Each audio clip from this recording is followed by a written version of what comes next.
Hello and welcome to the Overly Animated Podcast, where we take animation seriously. We talk everything animation here, including Mysticons, which we'll be getting into right now. I'm Dylan Hysen, and today I'm joined by April Collins. Hello. And Beatriz Mourad. Hi. Today, April, Beatriz, and I are talking episode 27 of Mysticons The Mask that aired yesterday morning, Saturdays at 8 a.m. on Nicktoons. Every Saturday, potentially not next Saturday. We'll talk about that at the end. But we talk about Mysticons every week here on the Overly Animated Podcast. Find us at overlyanimated.com or search for Overly Animated Mysticons on iTunes or YouTube to subscribe to us on either place to not miss any of our future Mysticons recaps. Make sure you've seen The Mask, episode 27, spoilers for this, and all previous episodes of Mysticons. April, what did you think of The Mask? I really enjoyed this episode. This was great. I enjoyed Proxima being super salty, the ocean was calm down. I enjoyed all of the jokes, even the B plot, because as you guys all well know, I don't enjoy Malveron and Doug B plots. But even this one wasn't too terrible, so that was great. We got to see Kelpie. I freaked out, and then I freaked out for Dylan, because Dylan, I was Dylan's going to be so excited. We're talking about it all week. Will Kelpie be in this episode? Yes. Yes. So we got Kelpie, and Proxima just being Proxima. I already said she was salty, but it was still great. I enjoyed it. Is salty an ocean joke? Is that what that is? Yes, it was an ocean joke. Gotcha. So, because the last time that we were in the ocean, I thought we had done all of the ocean jokes, but apparently we hadn't, because they were just around every corner. So this was great, and then the ending was wonderful. I really enjoyed that whole sequence with the jelly fae coming towards them, and Proxima trying to get to the Rift of Ruin, and Kelpie's mom, who I can't forget, Queen Trufin. Yeah. Oh, that's right, Queen Trufin. They didn't say it in the episode, so and then Queen Trufin we after her. I just thought that whole sequence was wonderful. So good episode of my book. Yeah. What is Queen Trufin's first name?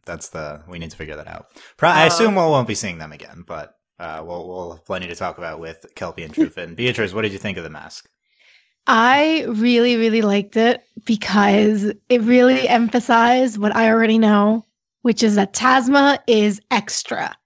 She is so extra, and I love it. I love her. I love whenever she can act ridiculous and like a child and just refuse. And I love that B plot, because if Tasma were not in that B plot, then sure, maybe I'd be oh, what's the point of this?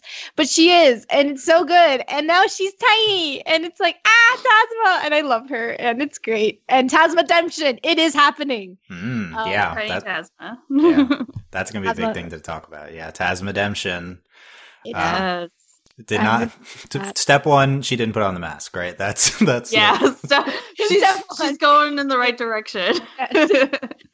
And she's also she's doing the time for her bad things. So she's gonna have crime punishment. Do you think we're gonna see her in the snow globe for another episode? Yes, I hope so. I want. Really, you hope so? I hope so too. It's something fun. I don't know. I just think there's something funny in that relationship between her and Mal. I don't know. I'm suddenly more interested in her relationship with Malveron, because finally we actually get him saying I care about you. So I do. I want more bonding between them, because we don't get that enough. I think she's what makes Malveron an interesting character, and the fact that we don't see enough of that means that he's not as interesting as he could be. So I want more of it. Yeah. And Minotaurs, I love them. I want the shade that to me was the funniest moment. I don't know why, but it worked so well for me. So I really loved it. Yeah, the Minotaurs at Sky Pies in the beginning. I agree, that was the funniest part of the episode. And I do think this is the best Malveron and Tasma episode since episode 2. Not that that's a high bar, because they haven't really. It's only been 25 episodes in between. They didn't really do that much with the two of them, but we got some more stuff now. I'm definitely not as hot on the episode as you guys. I think that there's a lot of good stuff here. in particular really like the Jelly Fae, the concept of them and the design. I think it's one of the coolest designs in the show. And I like the Proxima stuff. I like the Tasma part of the B plot, but that's kind of just a small part of it. So I think the rest doesn't work. But the Tasma stuff at the end's great. Kelpie's in this. The number one best thing about this episode is that Kelpie gets corrupted by the mask for 5 minutes.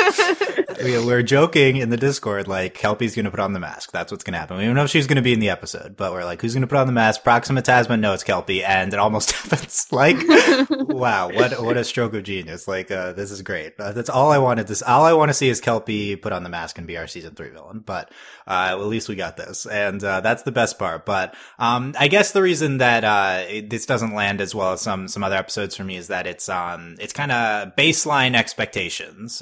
This is, exactly what I expected to happen this episode. Now, granted, I said I thought a few episodes ago, I thought Tasma would be the villain this season, not Proxima. And it looks like it's going to be Proxima based on the end of this episode. But like, given that Proxima was in the group with them getting rid of the mask, she's clearly the one who would get corrupted most likely. And, she doesn't even put it on. This whole episode is just furthering our Proxima disillusioned with her place in the Mysticons and the Astromancers, and just being pushed further away. And that leads her to the corruption of the mask. And I think we've been doing that for a while. And I don't really think this episode brought anything new to the table in that storyline. I'm not sure, we'll talk about why Proxima gets corrupted by the mask. Is she choosing to do it? Is she unintentionally doing it? And, I feel like that's the purpose of the episode, is leading us to that point, and I don't have clear answers on how we got there. So I feel like, the episode would have been a lot better if I knew more on how that happens. Overall it's pretty good. There's definitely a lot of stuff, to get into. I think the main thing is Proxima. I want to start off with the end of this episode. Proxima picks up the mask. She does not put on the mask. I think we're expecting someone to put on the mask at the end of this episode, but she kind of just takes it on the mask. and she kind of like stows it away. I guess that's probably a good call, not putting it on in front of the Mysticons underwater. Like, wait until you're in a better position.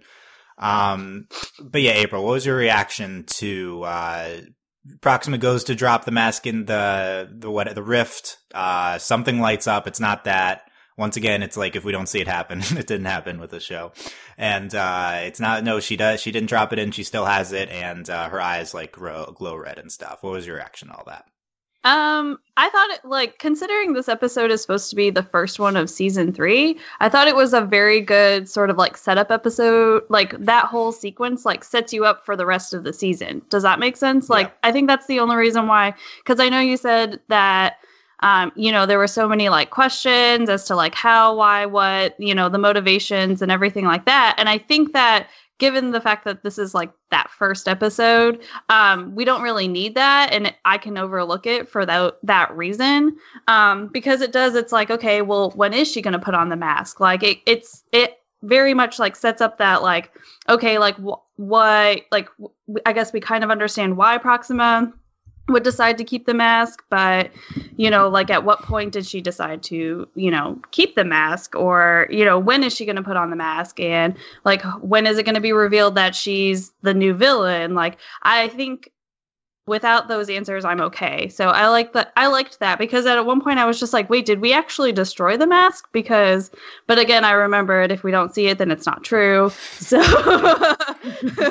what did she drop into the? Yeah, what did she do? How did she just use her magic? Yeah, she could have just magicked it up. Yeah. Yeah, so that's I thought that was fine, and it played into her character. I guess they kind of really did a good job at sort of setting up okay, Proxima's going to be the new big bad kind of thing, especially because she was so cold to everyone throughout the entire episode. So I think it worked really well for me, at least.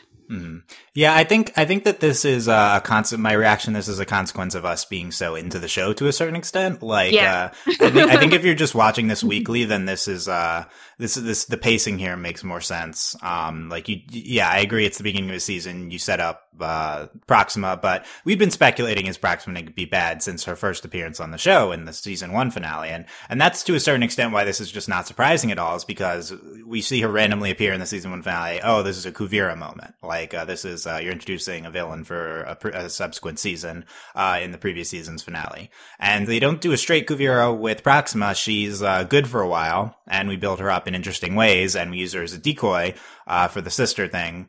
I think this is like baseline expectations for us. I think probably it works better for more viewers, for most viewers, but yeah, I don't know. Beatriz, what was your reaction to everything at the end with Proxima? It's interesting.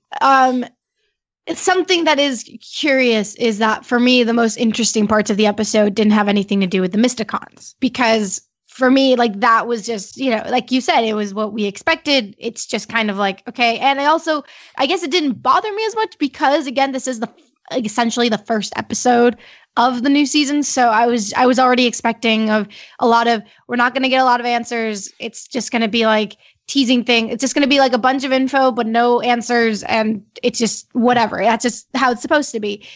But in terms of Proxima, it didn't bother me. In terms of the Mysticons, it did, if that makes any sense. But I feel like that we can get into a little bit later. But with Proxima, it's just, I wish she like, it's fine. And what I like is that her motivations, like the reasons why she does the things she does are valid, like she went through this whole ordeal and got, in a way, very betrayed. I'm just curious to see what is it that, like, I don't know. My big thing is I don't understand why she hates the Mysticons and not just, Nova Terran. Like, why? Mm-hmm.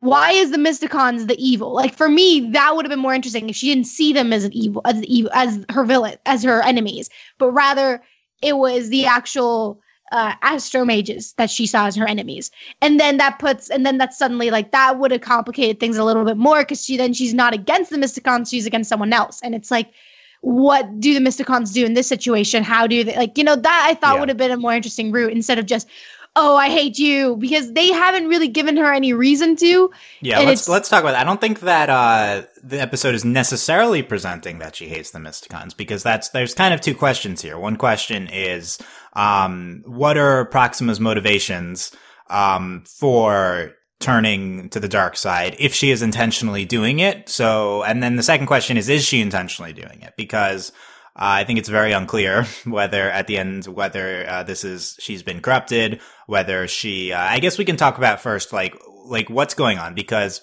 with Proxima at the end, because the main thing I notice is that, as an artistic, direction choice in this episode, her eyes don't, go straight white like Kelpie's and Queen Trufin's did. And that was the visual symbol from the episode previously, that they'd been straight corrupted by the mask, that's not themselves. That doesn't happen to Proxima. She has her normal eyes, and then her eyes go red at the end. So, I'm not sure what that's trying to indicate. April, what was your read on all that?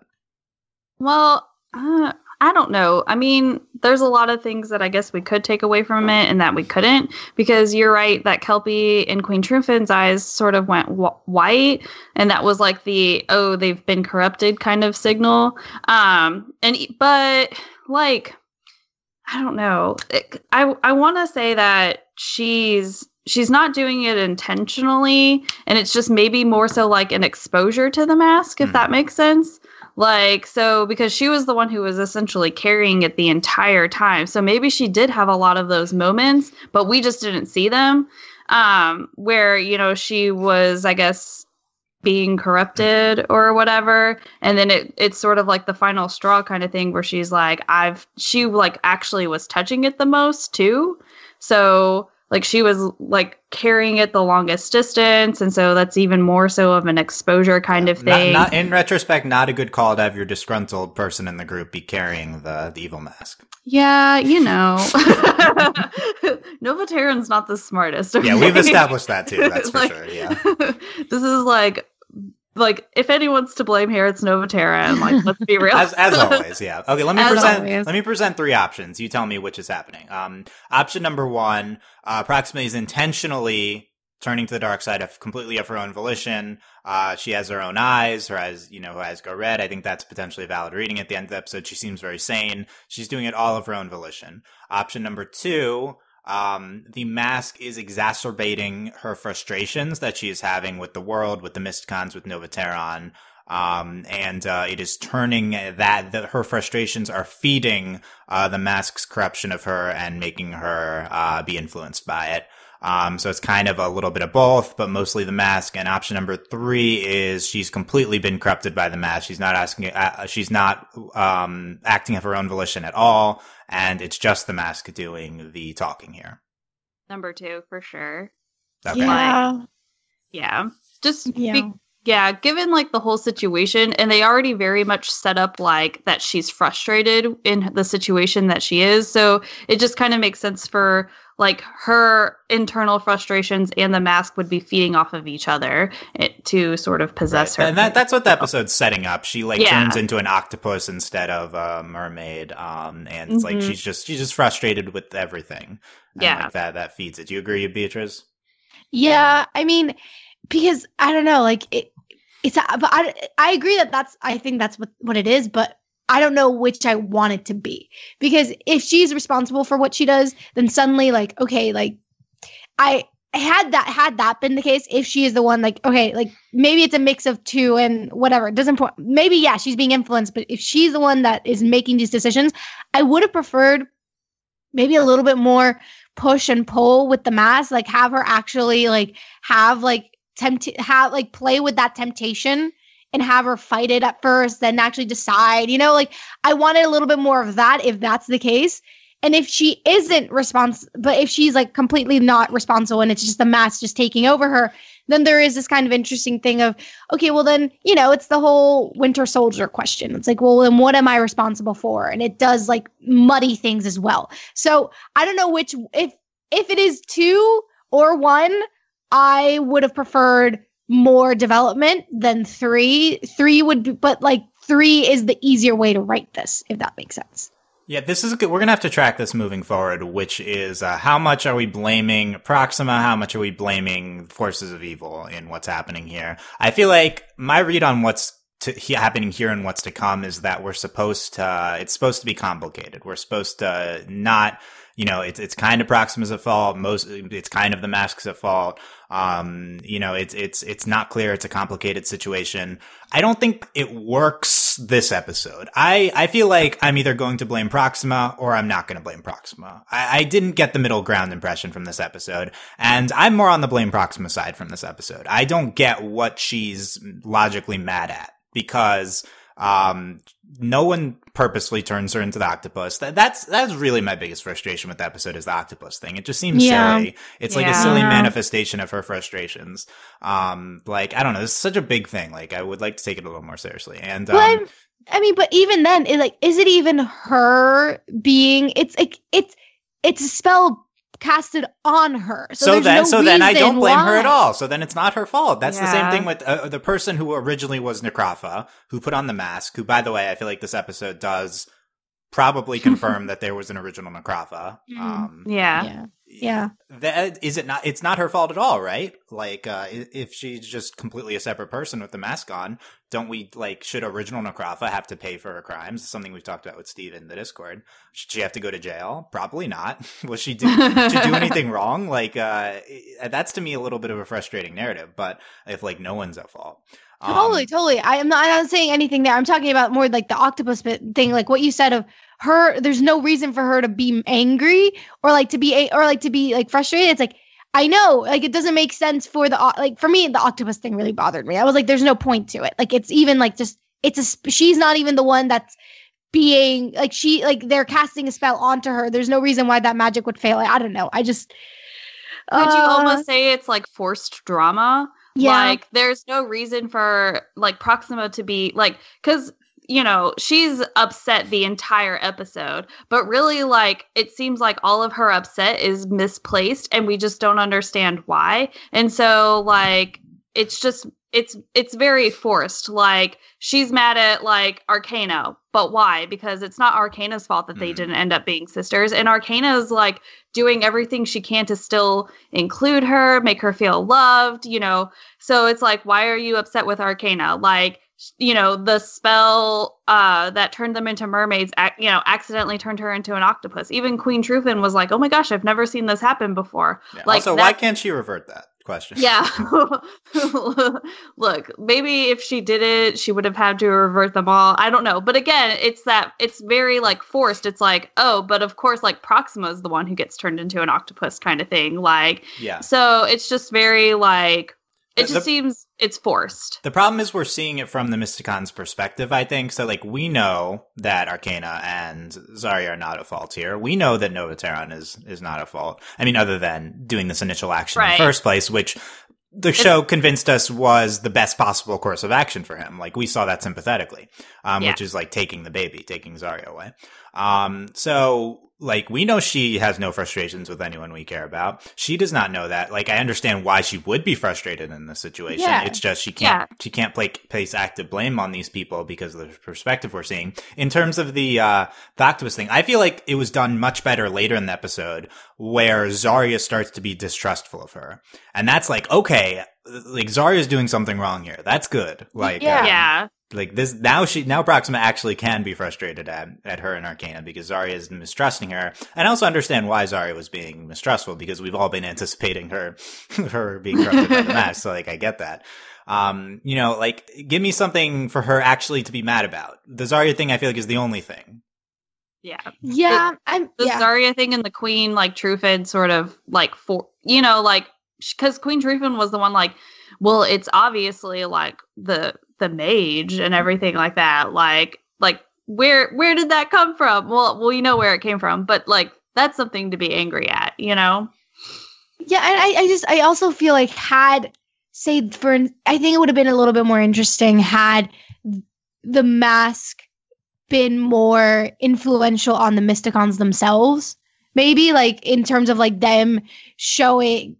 Had it been more... You know how sometimes shows do kind of, like, those, like, nightmare episodes where, like, they use, like, someone's fears or problems against them for some reason.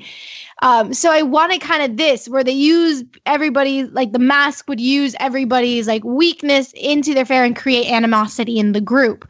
And in the end, maybe overcome it. And they kind of did that, but they didn't really do that because, like, and Piper, once again, they're kind of just, like, in the background kind of being like, ooh, guys, look at this and this. So I would have, I don't know. I think maybe, like, Dylan, you're right. Like, we've been sympathetic is from the perspective of the Mysticons. Like, Proxima wouldn't necessarily know all that we know. But at the same time, the only person that Proxima hasn't been showing that's been shown as a jerk to Proxima has been Nova Terran. Like, Arcana has been actively trying to include her, has been doing all these things. So for me, it's just kind of, I don't know. There's just a lot of beyond just the octopus stuff. There's just a lot of forced drama in that little plot, and just by the Mysticons themselves. Like, 1 minute they're like, let's play. The next minute, oh no, we have to be serious. And it's like, what? Guys, like, put yourselves together. Like, what are you doing? So it's how old are you? They're teenagers, yeah. But at the same time, it's like you have Necropha's mask in your hands. Right, like, you can play after. It takes, like, just drop it in and then come back and play all you want. It's just, and in the beginning, I was like, maybe it's because they just are super overly confident because they just beat Necropha.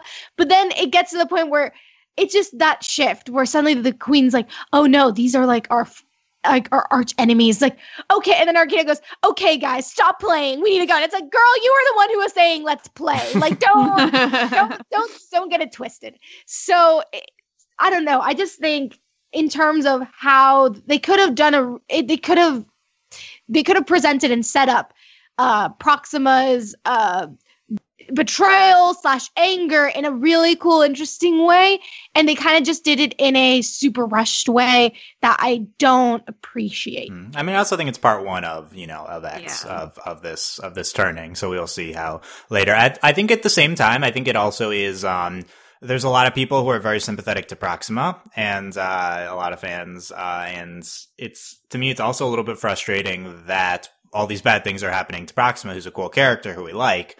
It's like, okay, this is, it's not fun watching Proxima go evil to a certain extent. I feel like it would have been better if it was more agency on her, that she's doing it on her own. At the same time, it's just, this is a character we care about. And I think if Proxima is our big bad of season 3, kind of not clear if this will be a super long-term plot thing.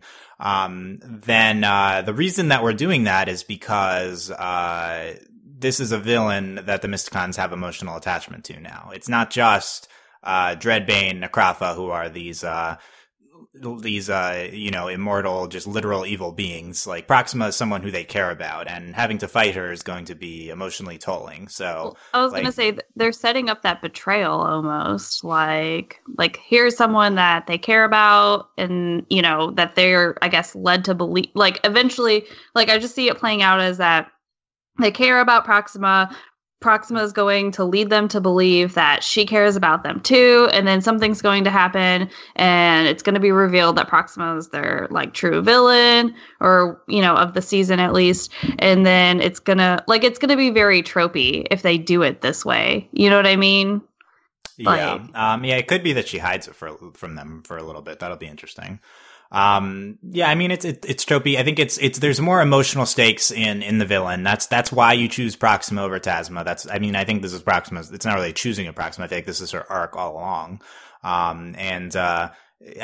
get that. And, I think that could turn out to be a great decision. I think for now it's a tough transition to make from, because really the reaction of a lot of fans is, why do you just keep stepping on this character? Like, why? Yeah. You're just introducing her to be a decoy, and then okay, she's a decoy, so she has further motivation to be a villain, and yet it's a character you want us to like. That's a tough sell. So, we'll see how the show handles that. And had they just spent a little bit more time with her, or just made this kind of switch between good and with, like, her fighting this influence of the mask, it not only would have done so much more for her character, because not only would have shown her mental strength and her, like, strength in, like, how, like, she can just in herself fight magic, but then her, like, I don't know, it would have been really nice to have a moment where it's where you actually have her decide that she's going to turn, and it's this big moment for her as a character. And it's, it's kind of like, again, I always include Star Wars in this stuff, but what the sequels didn't, the prequels in Star Wars didn't do successfully was the switch in when Anakin turns to the dark side was not that great. It was very just like, 1 minute he's this, the next minute he's this. And it's like, wait, what? And that's kind of how this happened with Proxima. And it's just kind of like, well, like, you have reasons to be upset, but you also have shown us to be good. So why can't we explore this, like, difficulty in you turning? And then not only would that have made her likable to us and made her much more sympathetic and made it all the more interesting, but it also would have been, like, it would have been like a double betrayal, right? It would have been not like, we would have had that betrayal twice. Not only when we see it happen, so it's a betrayal of her, like, of her betraying us and how we care about her, but then when it's actually revealed to everybody else, she doesn't have to prove that. She doesn't have to prove that she cares about everyone else. Everyone already knows that she cares about them, or that thinks that she cares about them. Like, she's already convinced them that. So it's more of, there's no reason for her to like spend time, like, proving that she cares about them. She's already done it. So instead had they just taken the time to actually let this evilness fester and let this kind of grow and let it breathe. They didn't have to do it immediately or whatever the case. Then, like, they could have easily done, like, oh, the stars aren't just yet aligned, because I don't know, like, why was it that they had to destroy the cave for Tasma, like, when the stars were aligned? That didn't really make a lot of sense. So had they just done it with Proxima, we're like, oh, well, then you have this constellation has to be in this level, this place, so that the rift opens, and that doesn't happen for, like, another episode.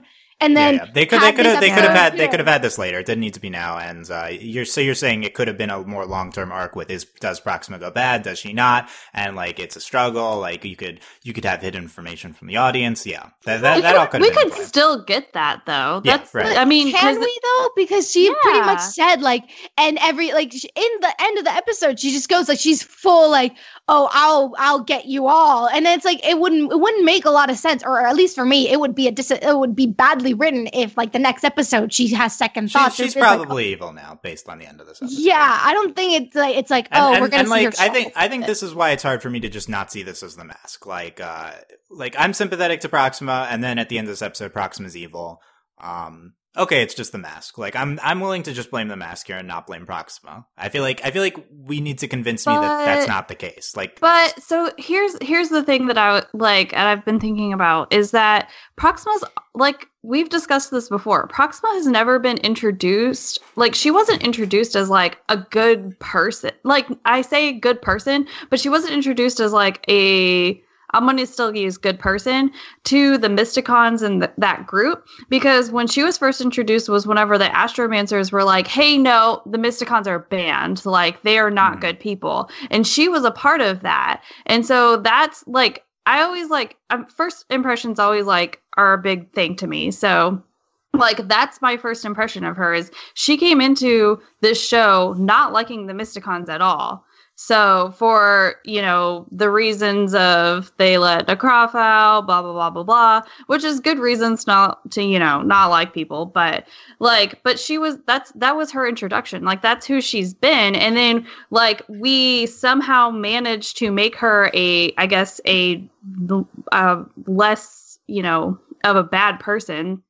After like they were like, okay, the Mysticons are good again, like, but that was very like you forced our hands, citizens of Drake City kind of thing. And then we came to, I guess, know her because she was simply Arcana's sister, which she ended up not being. So I guess I can see like where a lot of people are sympathetic and we really wanted her to be like super, super interesting. But like at the end of the day, she was introduced as an opposing force and she is just continuing to be that. So like, right. I mean, that's why we saw her as a potential villain initially. Yeah. I think that's a good point. But like that was our I would say guess. that was the first view of her. Most of the time that we've seen Proxima on screen, though, I feel like she's been an ally or a sympathetic force. And even initially then, it's not like the Astromancers were bad guys. It's just like, oh, okay, they're just being annoying. Yeah. I get where you're coming from, though. Yeah. It's that's why we've been anticipating there's something like this happening because of that initial take. Yeah. Okay. So we'll see what happens with Proxima. This is an ambitious thing to do if we're gonna like try to keep it half on the blame on Proxima, half not on Proxima, and we'll see if we're sold as the storyline continues. Definitely a lot to come from here. We've talked a lot about Tasma already, or a little bit about Tasma. That's the only part of the B plot I feel like we need to get into that much, but the big part with Tasma in the B plot is Malveron says to her, all my life I've looked up to you, you're my big sister, and then he later confirms this after she's captured. And this is something I feel like we've talked about a little bit, which is that I wasn't convinced that Malveron ever like hated Tasma, so I think this is something that's been really well presented on the show. Malveron doesn't care that much. He's kind of this he's a pretty good person, and he doesn't hate his sister despite being evil for 2 seasons, and he's willing to forgive her now. So I guess the natural question is, we capture Tasma, didn't really see this coming. What are we doing with her? Is this hashtag Tasmademption? Like, is this what we're doing? Be. Better be. What does that look like though? What does the Tasmademption? Because we've never seen Tasma not evil ever. Okay, well, this is where we get some time. She is captured. She is now serving time for the things she's done, and in that time, Malveron can visit, and then sometimes there'll probably be something where, I don't know, Proxima will cast some evil spell, and everyone's like, "Gee, like, how can we solve this? Who is the one person who knows the most about this type of magic? Oh, I know. Blah, blah, blah, blah. Go to Tasma." And then there's Tasma. Oh my God, she's going to take time to convince her to help you. But then suddenly at the end, it's like, oh, what is this feeling I have? Oh, I'm doing good. And it doesn't feel horrible. And then boom, Tasmademption. It's easy. It's done. It's happening. happening. Spoilers. It's happening. So I just think that there are ways, and this, if she is going to have a redemption, this is when her character is going to get interesting. And something like, as you said, Dylan, Malveron's never shown to really like hate her. He's always shown to have just kind of this like sibling kind of camaraderie with her, which one I think is hilarious, because I'm just like, what is your family like? If like it's just normal for people to just do evil things and be like, oh, that's just my sister. Like I want to get to know their parents. Yeah, that's also, definitely hot on our wish list, is that right? Yeah. Like I'm like, who are your parents? But at the same time, I don't know. I just think that this would offer like an interesting and in a way comedy to the show, because I think she's very funny. So I think that this could be a very interesting sort of role to take. If the B plots from now on are Malveron and her trying to fix their relationship and have these like really funny and lighthearted but also meaningful moments between the two, like that to me is worth exploring. That to me is something that I would not mind having Doug for every B plot. Like I wouldn't mind it. Oh, don't wish that upon the world. But like I'm just saying, if Tasma's there, suddenly it's okay. Like right. This B plot, I feel like this B plot when Tasma's on screen is great. When Tasma's not on screen is bad. Yes. Yeah. So I think that's a pretty clear distinction. So Beatriz firmly on Tasmademption. Where do you think we're going with Tasma, April? The only thing that I can see happening is Tasmademption. Like, if she ends up being like a villain, like it's gonna like how are we going to get there? I guess. I mean, she's already kind of a villain, but now she's in a snow globe. So like, how does one come back from that kind of thing? Like from being inside a snow globe, literally. Well, but I mean, like where. Like, I see no light of her becoming a big bad at this moment. You know what I mean? Like, it's hard to see her working for Proxima. Yeah, I don't see her working for Proxima, or even with Proxima for that matter. Like, if anything, she's just going to be like another opposing force to Proxima, if anything. And I mean, even that, like, I just don't know how we would get there. And so maybe it's just hard for me to imagine. But so I can see Tasmademption, like it would be our chance to finally make Malveron more interesting. Cause he's just been kind of very bland for me. So we can just do away with Doug. He can show up every once in a while. Yeah, but we've been asking for that for a while. So that's true. Yeah, and there was that one moment between Doug and Malveron at the end of the episode that I just did not care for.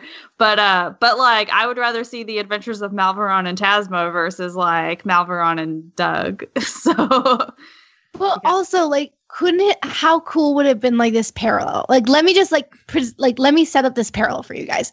That here we have this moment where Proxima, someone from the good side, goes like.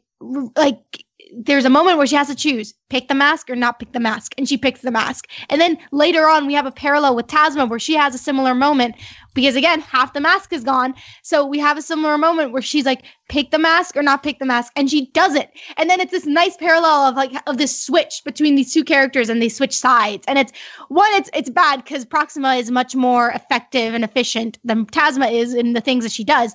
But it's also like, I don't know, there could be this very nice kind of like cinematic kind of parallel between the two characters and their story arcs. So I just want my Tasmademption. Yeah. This to me is, I think, potentially more interesting than villain Proxima, although like if we correctly can do a Proxima where we are sympathetic and unsympathetic towards her at the same time, that's super interesting. But like just very interested to see what we do with Tasma here. I think there's a lot of possibilities, and I'd love to go big in some way with Tasma. I think it would be nice to finally do something impactful with Tasma, because she's just been so like meh. Like, oh, she came out and she was against the Astromancers, and then she like was like I guess her end game was to betray Dreadbane so she could become powerful, and then she's like Necrophis slave, and like you're all over the place, girl. Like, get it together. Girl, Find something. Girl, bye. Yeah, there you go. No, we're not bye to Tasma. She has room for redemption here. Yes, we still love her.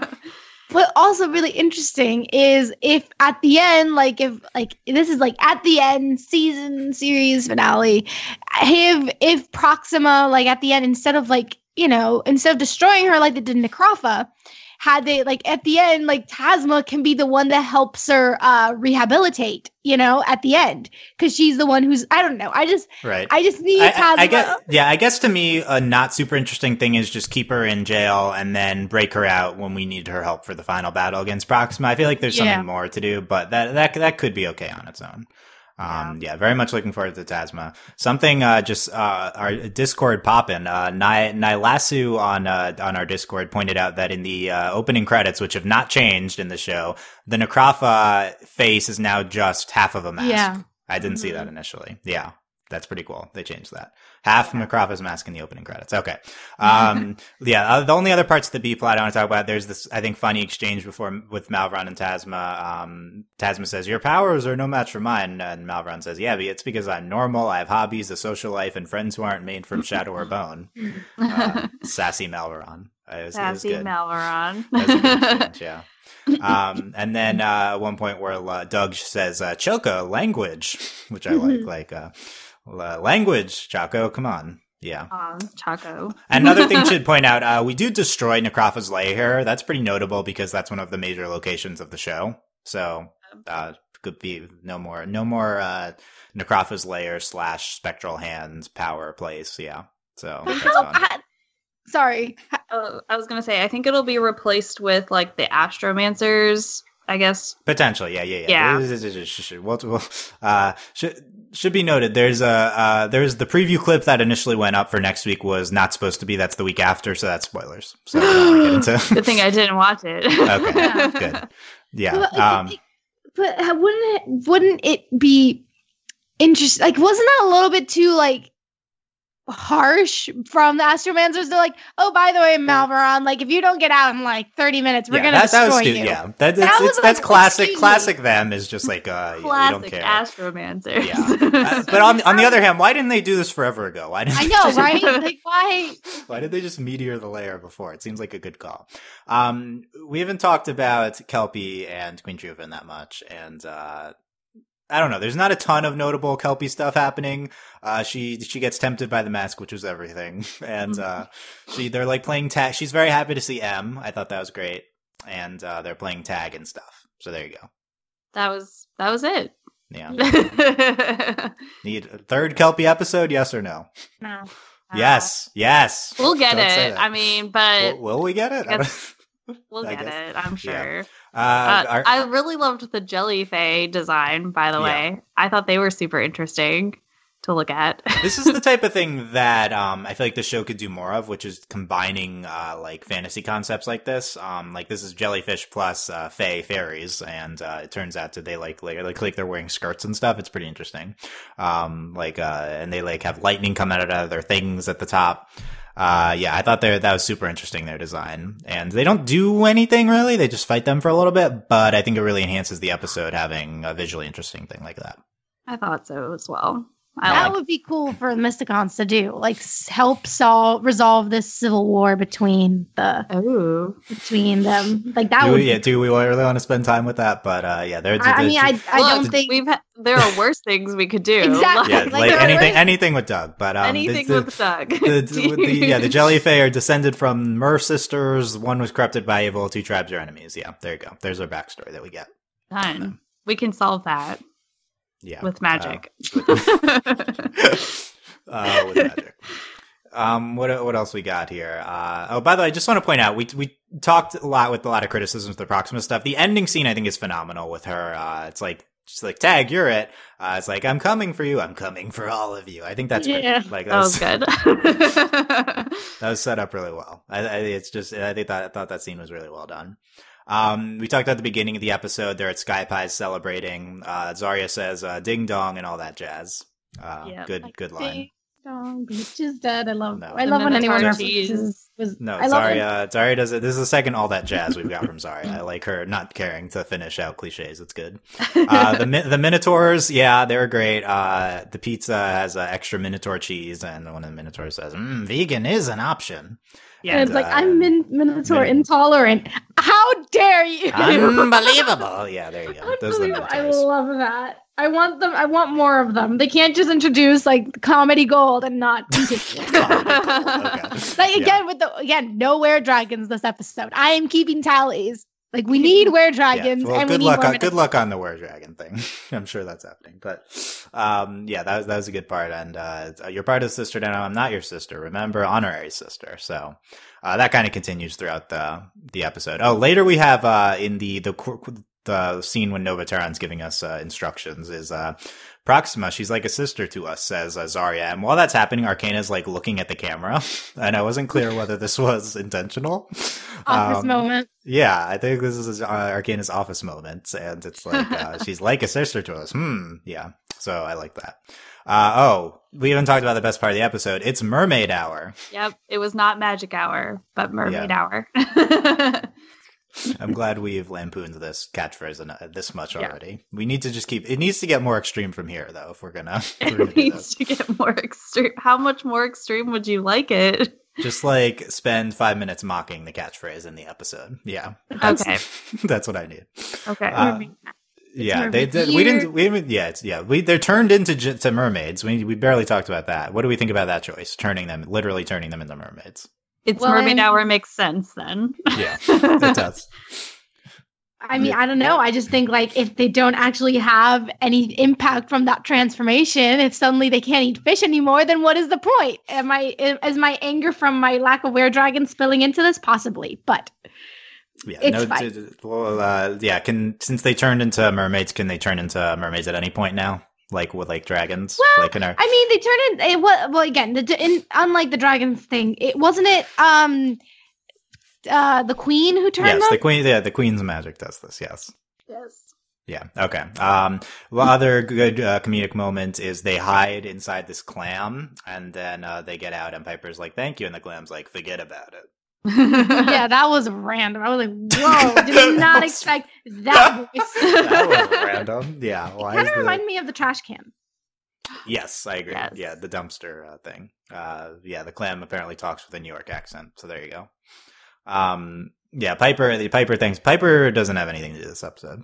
No. It's unfortunate. Same with M. I mean, really. Yeah, I mean, M in the beginning, she's the one with the trident, and then she's, Kelpie's like, yeah, M. So she's a little bit, but yeah. But that's it. Yeah. And, the jelly, Queen Trufin is the one that's corrupted. We talked about that. It's not Proxima, it's her. And, we have, some fish puns. Yay! Let me tell you the ones I've written down. April, you tell me a few other ones. I forget who says this. Probably Arcane or Zarya. It says, "Let's school some fish." So that was Zarya. That was Zarya. Okay, and then also Zarya is something's fishy about this. Yeah. Yeah. Piper said slaptastic, but that's not I don't know. I don't know if that's we didn't get fantastic. That's why I don't like this episode as much, is because they don't say fantastic. That was a disappointment. I was gonna say Zarya. I think Zarya is the true queen of fish puns, because she also said something like "make like a clam and shut it." Yeah. And then Arcana said "we're all fish food." So barely puns, but yeah. Barely puns, but ocean references nonetheless. So yeah. Did we get oceanic in here? I don't remember. Nope. Oh, it's unfortunate. Fantastic. Come on. How are you gonna say fantastic? Yeah. That was like, they said it 3 times in the first one. Yeah. I thought they said it more times. It Maybe it felt like they said it more times. Might have been more than 3. Yeah. Okay. April, anything else from the episode you have noted? No, I think we covered everything. So I still really liked this episode. Especially the end. It was really good. I thought it was very well, played out. So. Yeah, as much as we potentially didn't, were conceptually questioning the ending, it was certainly executed very well. Agreed. Yeah. Beatriz, last thoughts on the episode? I can't wait for Kitty to come back. It's nothing to do with this episode, but Nothing to do with it. Nothing to do Yeah. In terms, Okay. in terms of it just in general, whenever Kitty's not on in the episode, I'm just gonna that's my last thoughts is where's Kitty? Yeah. Alex asked on the Discord, where's Kitty right now? Because their ship crashed last episode. Yeah. Where like what are they doing? It would have been nice to just have a really quick like shot of them just like trying to fix their Did they repair their ship? Are they staying in a hotel? Are they crashing in the Mysticons' lair? Are they crashing in the Royal Palace? Like, where are they? Where are they staying? Did they get a hotel room? Like, Yeah, it's on the table. I have questions. I have so many questions. Yeah, when will we get Moon Boon again? That's the real question here. Moon Boon. Okay, so that's what we got for The Mask. Let us know what you thought of this episode in the comments, or come talk to us about it on our Discord, overlyanimated.com/Discord. Currently, according to the Nickelodeon's TV listings, there's a repeat listed for next Saturday. However, they are going to update their listings at some point this week because it only goes until Saturday right now. It's possible they update it with the new episode instead. It's possible that we have a new episode. We're just skipping 1 week and we have a new episode the week after. It's possible we're on a longer break. We really have no idea with Nickelodeon. So, we will see. But whenever the next episode, which is Save the Date, ! Airs. Save the date for Save the Date. That's why we'd been hinting at a wedding, is just purely because of this title, Save the Date. I feel like that's what that implies. I feel like we're gonna get tricked. Yeah. You think they would have set up a wedding if we were going to get a wedding in this episode? Like, we can't really be getting. We also don't have the preview clip for this one, so we really have no idea, or a description. Wait, wasn't the clip from this week for the next episode, or was it for like this future episode? It was for the one after Save the Date. Yeah. So they posted gotcha. Yeah. So we really don't know. Still hoping for some sort of wedding with. I want to meet Gwen's mom. Could be, yeah. Is it Gwen's mom? God. Is it the Em and Casey? No, they're a little young, but okay. Is Gwen and someone? I still think the leading contender is Reginald and OG Necrop. I still think that's Gwen and Leticia. It's gotta be Gwen. Why? Because I feel like if it were Novaterran, we'd know. Or Novaterran, like he'd tell us. Whereas Gwen would totally pull this stunt where he wouldn't tell anyone. And suddenly there's a big wedding, or Arcana would just like not be paying attention, and then he's like, "I'm getting married, and you aren't paying attention." You know, I've been talking about it for weeks. And you're probably more likely is that there's just not a wedding, but we'll see. No, Dylan, don't crush our dreams. Leticia is making a comeback. She's going to be the new queen. Yeah, we also need Leticia in back in the show. Okay, so we'll see whenever that happens. Come talk on our Discord. Can't emphasize enough how our Discord, number one place on the internet to talk about Mysticons, I think literally, overlyanimated.com/Discord. And support us via Patreon, patreon.com/overlyanimated. Thank you very much to all of our current patrons, especially our patron of the podcast, Alec, aka Frozone. And thanks as always to our patron executive producers, John, Ryan, Steve, Alex, Andy, and Hugh. Check out our other podcasts at overlyanimated.com. We got Final Space podcast. That's a new show. Star's back. Big weekend next weekend. Star and Voltron are back. So, a lot to get into on all of our Overly Animated podcasts. So, even if Mysticon's not back, which we will see, then we got some new ups to talk about. So, thank you guys very much for listening. We will see you next time. Bye. Bye.